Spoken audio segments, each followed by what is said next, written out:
ফেব্রুয়ারিতে নির্বাচন হবে, ফেব্রুয়ারিতে নির্বাচন হবে না। আরেকটা ভবন আছে, সেটা হলো বঙ্গভবন। এটার পতন আপনাদের হাত ধরেই হবে ইনশাআল্লাহ। কোন অভ্যুত্থান পরবর্তী সময়ে বাংলাদেশকে যদি আমরা পুনর্গঠন করতে চাই, এই পুনর্গঠনে অগ্রগণী যে ভূমিকা পালন করবে সেটা হলো বাংলাদেশের জাতীয় যুব শক্তি। আপনাদের কি সেই কমিটমেন্ট এবং ডেডিকেশন আছে? যদি থাকে, গত বছরে গণ অভ্যুত্থানের 5 তারিখে ছাত্রদের হাতে, ছাত্রদের নেতৃত্বে বাংলাদেশে গণভবনের পতন হয়েছিল। সেটিকে আপনাদের স্মরণে আছে? আরেকটা ফেসিবাদের কারখানা রয়ে গিয়েছে এখনো। ছাত্র শক্তি থেকে, পাটচক্র থেকে জনগণকে নেতৃত্ব দিয়ে শেখ হাসিনাকে দেশ থেকে পালাতে বাধ্য করেছিল।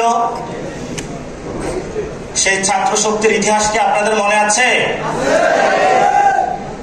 আরেকটা ভবন আছে, সেটা হলো বঙ্গভবন। এটার পতন আপনাদের হাত ধরেই হবে ইনশাআল্লাহ। দ্বিতীয়ত যে কথাটা, বর্তমান সময়ে ইলেকশনের ডেট ঘোষণা হয়েছে, ফেব্রুয়ারিতে নির্বাচন হবে, ফেব্রুয়ারিতে নির্বাচন হবে না।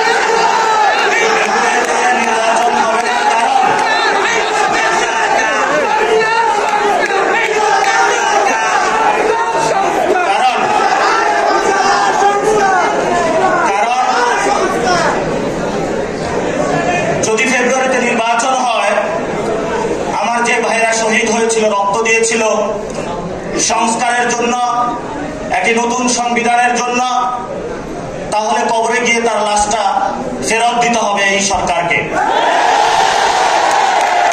আমার যে ভাইয়ের হাতটা চলে গিয়েছিল, যদি সংস্কার কাজ শেষ না করে নির্বাচন হয়, তাহলে এই সরকারকে আমার ভাইয়ের হাতটা ফিরিয়ে দিতে হবে। যে মায়ের বুক খালি হয়েছিল, যদি সংস্কার ছাড়া, একটি নতুন সংবিধান ছাড়া বাংলাদেশে নির্বাচন হয়, তাহলে ওই মায়ের বুকের সন্তানকে ফেরত দিতে হবে। অনেক বাচ্চাকে দেখেছি এখনো বুকের দুধ পান করে, কিন্তু বাবা শহীদ হয়েছে। তাদের সাথে যখন কথা বলেছি, তাদের মুখের ভাষা পাইনি, শুধু চোখের ভাষা পেয়েছি। চোখের ভাষাটা ছিল অশ্রু। যে অশ্রুতে তারা বলেছিল, আমার বাচ্চা রয়ে গিয়েছে, আমার স্বামী চলে গিয়েছে, আমি বাংলাদেশ থেকে কিছু চাই না, কিন্তু আমি একটি সুন্দর ভবিষ্যতে বাংলাদেশ দেখতে চাই, যেখানে আমার এই বুকের যে সন্তান আছে, আর সন্তানকে কেউ খুন করবে না। কিন্তু বাংলাদেশে আমরা দেখতে পাচ্ছি একই সংস্কৃতির ডামাডোলে, একই ফেসিবাদী সংবিধানে, একই সিস্টেমের মধ্য দিয়ে আমরা নির্বাচনে যাচ্ছি। তাহলে এতগুলো মানুষ শহীদ হওয়ার প্রয়োজন কি ছিল? এতগুলো মানুষ আহত হওয়ার প্রয়োজন কি ছিল? আপনারা দেখেছেন, এখানে অনেক মিডিয়া ভাই রয়েছেন। ভারতে হিন্দুত্ববাদী বিজেপি এক এক করে সকল মিডিয়া দখল করেছিল, কিন্তু কিছু তরুণ যুবা অল্টারনেটিভ মিডিয়া সৃষ্টি করে ভারতের বুকে গত ইলেকশনে বিজেপির যে জয়যাত্রা, তাদের যে হুম্বি তম্বি, সেটা রুখে দিয়েছিল। আপনাদের কি স্মরণ আছে? আপনাদেরকে সেই ভূমিকায় নামতে হবে। বর্তমানে গণ অভ্যুত্থানে যারা নেতৃবৃন্দ রয়েছেন, 1 লাখ টাকা, 5 লাখ টাকা, বিভিন্ন বিভিন্নভাবে এমনভাবে ক্যারেক্টারাইজেশন করা হচ্ছে, মনে হচ্ছে বাংলাদেশের সবচেয়ে বড় তারা ক্রিমিনাল।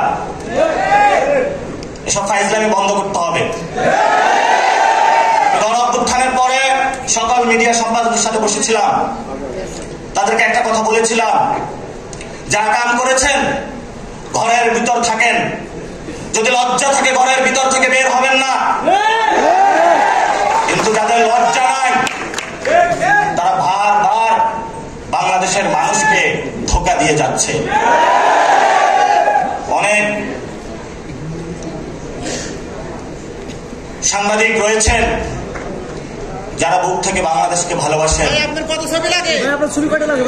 তাদের সাথে কথা হয়, বলল নিউজ করতে চাই, জোর করে নিউজ করানো হচ্ছে অফিস থেকে। বাসায় বউ আছে, বাচ্চা আছে, দুধ খাওয়ানো লাগবে, বেতন না পেলে আমি কিভাবে করব? এই মানুষগুলো নতুন একটা বন্দিশালা করেছে। এই মিডিয়া মালিক যারা রয়েছে, মিডিয়া যারা সম্পাদক রয়েছে, এই সম্পাদক গুলো এখন দালালি শুরু করেছে। বাংলাদেশে গণমাধ্যম প্রয়োজন, কিন্তু বাংলাদেশে যেটা গণমাধ্যম হওয়ার কথা ছিল সেটা আগে ছিল হাসিনা মাধ্যম, এখন আবার কি নাম দিব সেটা বললে তার চাকরি থাকবে না।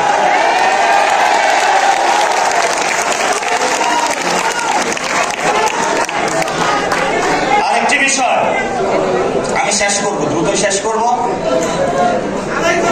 একটা গোয়েন্দা সংস্থা বাংলাদেশে ডিজিএফআই আপনার আমার পকেটের টাকায় চলাফেরা করে। তারা কত টাকা খরচ করে কিন্তু বাংলাদেশের মানুষ জানতে পারবে না। তাদের কোনো কোথাও দায়িত্ববোধ নাই, অ্যাকাউন্টেবিলিটি নাই, ট্রান্সপারেন্সি নাই। তাদের একটাই কাজ, মানুষকে ভীতি প্রদর্শন করে যে কিছু বলবি আয়না করে নিয়ে আসবো। আর আপনার আয়নাঘর তো আমরা ভেঙে দিয়েছি।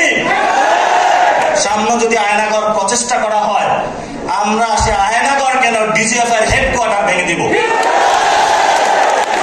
যথেষ্ট সহ্য করেছি, যথেষ্ট সহ্য করেছি।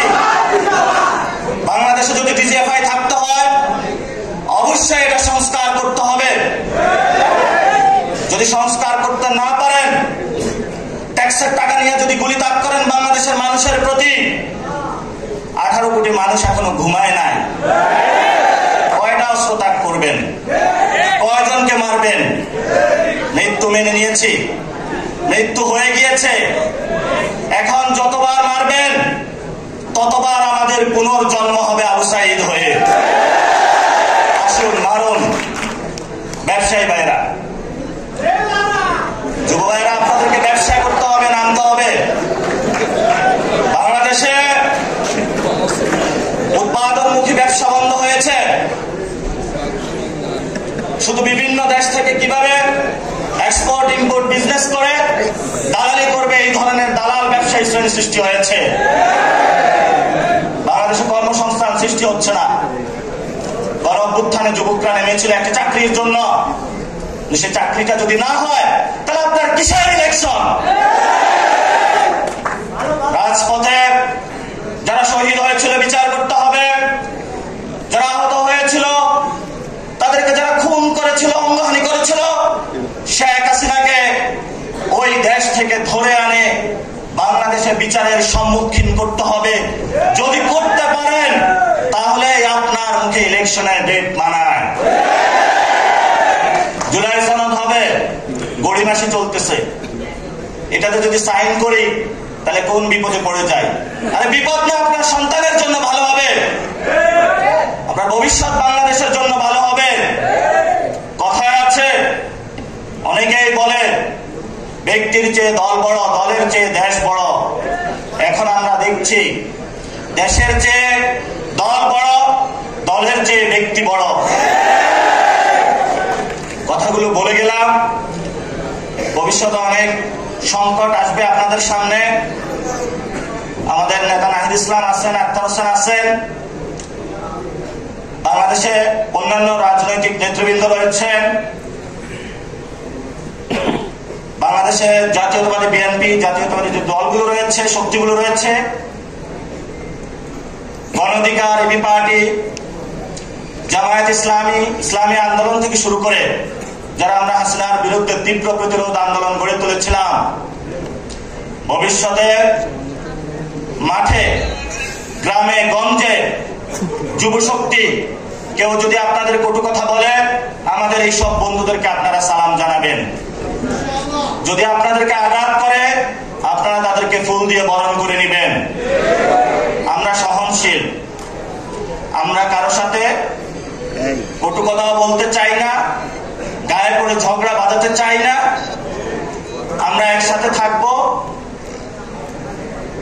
তাদের বিরুদ্ধে, সেটা কি আপনাদের জানা আছে? আওয়ামী লীগ এবং জাতীয় পার্টি ছাড় পাবে না। জাতীয় পার্টি নাকি নতুন কাউন্সিল হয়েছে, পিছনের দরজা দিয়ে আসার চেষ্টা করছে।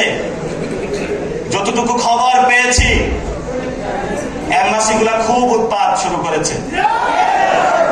আপনি বাংলাদেশের মাটিতে বসে বাংলাদেশের পক্ষে থাকতে হবে, যতগুলো এমবাসি আছে। বিকল্প নাই। বিকল্প অনেক সৃষ্টি করেছিলেন, লাভ হয় নাই, ভবিষ্যতেও লাভ হবে না। কারণ আমরা এখনো জীবিত আছি। যদি কোনো কিছু লাভ করতে হয় বাংলাদেশের উপর দিয়ে, সেটা আমাদের জীবনের উপর দিয়ে করতে হবে।